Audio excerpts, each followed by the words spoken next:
wabarakatuh. Saya Nurul Saadah dari Universitas Pahlawan Tuanku Tambusai. Saya di sini akan mengajar pembelajaran IPA dengan menggunakan model pembelajaran CTL atau Contextual Teaching Learning, yang mana model pembelajaran Contextual Teaching Learning di pembelajaran CTL di sini adalah suatu strategi pembelajaran yang menekankan kepada proses keterlibatan siswa secara penuh untuk menentukan materi yang dipelajarinya dan menghubungkannya dengan situasi kehidupan nyata siswa, yang mana di sini siswa agar bisa mendapat dorongan untuk dapat menerapkannya dalam kehidupan nyata mereka. Jadi di sini model pembelajaran kontekstual mempunyai langkah-langkah mengembangkan pemikiran bahwa anak akan belajar lebih bermakna dengan cara bekerja sendiri, menemukan sendiri, sehingga siswa dapat menemukan pengetahuan dan keterampilan barunya. Yang kedua, melaksanakan sejauh mungkin kegiatan inquiry untuk sebuah topik dalam pembelajaran, mengembangkan sifat ingin tahu siswa dengan bertanya. Yang keempat, menciptakan masyarakat belajar. Yang kelima, menghadirkan model sebagai contoh belajar. Keenam, melakukan refleksi di akhir pertemuan.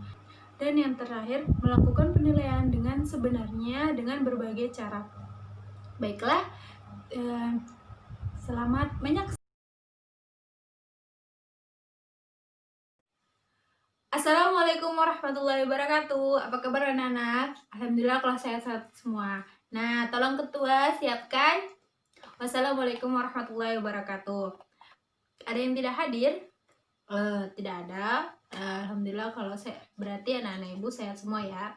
Nah, ibu mau tanya nih, kira-kira anak-anak ibu di sini ada tidak yang memelihara hewan peliharaan dan tumbuhan dari kecil? Ada. Nah, berarti anak-anak ibu semua sayang ya sama tumbuhan dan hewan peliharaan yang ada di rumah. Nah, dari hewan dan tumbuhan yang kalian pelihara dan kalian rawat, kira-kira ada tidak perubahan dari semua itu? Makin tinggi, iya makin tinggi. Makin cantik, iya makin cantik. Terus itu sekarang berbunga, iya berbunga. Apalagi? Makin besar, iya makin besar. Berarti kucingnya makin besar ya. Berarti bunganya sekarang udah berbunga, yang dulunya cuma tumbuhan yang ada daunnya, tapi sekarang sudah mempunyai bunga.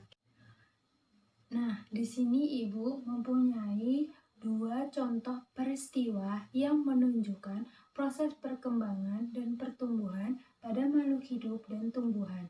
Dari kedua gambar ini, kira-kira apa saja perubahan dari pertumbuhan dan perkembangan yang kalian lihat? Dari bayi, ya dari bayi. Terus itu anak-anak, remaja, dewasa, lansia. Iya, pandai anak-anak ibu. Nah, karena ibu sudah menunjukkan dua gambar peristiwa perkembangan dan pertumbuhan pada makhluk hidup dan tumbuhan, dari contoh yang tadi ibu berikan, kira-kira anak-anak ibu ada tidak yang memiliki contoh lain dari pertumbuhan dan perkembangan pada makhluk hidup? Kupu-kupu, iya kupu-kupu. Kalau kupu-kupu kayak mana? Telur, iya telur. Terus larva, terus pupa, terus kupu-kupu. Pandai anak-anak ibu semua. Jadi anak-anak ibu di sini pertumbuhan dan perkembangan pada makhluk hidup itu. Jadi dari contoh-contoh yang tadi kita sebutkan, kita dapat mengambil kesimpulan bahwa pertumbuhan adalah suatu proses atau bertambahnya jumlah sel tubuh atau suatu organisme yang disertai dengan bertambahnya ukuran, berat, serta tinggi yang bersifat tidak dapat kembali pada keadaan semula.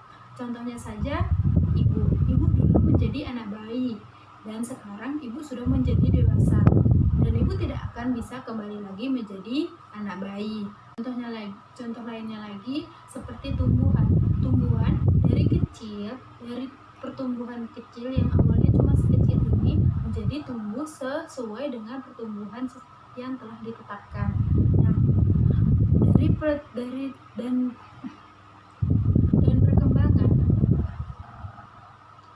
Dan untuk perkembangan di sini adalah suatu proses diferensiasi organisme dan diakhiri dengan terbentuknya individu baru yang lebih lengkap dan dewasa. Perkembangan lebih bersifat kualitatif, di mana suatu organisme yang sebelumnya masih belum matang dan sistem reproduksi atau kedewasaan seseorang menjadi lebih dewasa dan matang dalam sistem produksinya, yang mana perkembangan di sini adalah perkembangan suatu otak atau pemikiran mereka.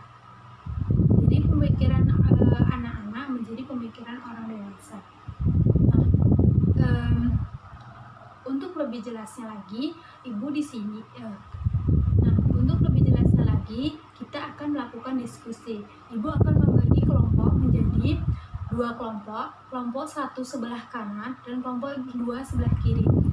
Nah, di sini ibu mempunyai 2 LK untuk kelompok 1 dan untuk kelompok 2, yang mana di dalam LK tersebut sudah ada contoh-contoh tentang pertumbuhan dan perkembangan pada makhluk hidup yang akan kalian pahami bersama kelompok kalian. Karena waktu kita tinggal sedikit lagi, Ibu di sini akan menyimpulkan pertumbuhan dan perkembangan pada makhluk hidup, yang mana pertumbuhan dan perkembangan pada makhluk hidup di sini sangatlah dipengaruhi oleh faktor genetik dan hormon, air dan nutrisi, cahaya, oksigen, suhu, kelembapan, dan pH pada pertumbuhan. Nah, yang mana walaupun hewan, manusia, tumbuhan itu sangat membutuhkan perawatan atau perkembangan yang baik. Ibu di sini akan memberikan tugas untuk minggu depan, yang mana tugasnya, besok kalian Ibu minta untuk membawa gambar tentang metamorfosis pada hewan. Nah, cukup sekian dari Ibu. Wabillahi taufiq wal hidayah. Wassalamualaikum warahmatullahi wabarakatuh.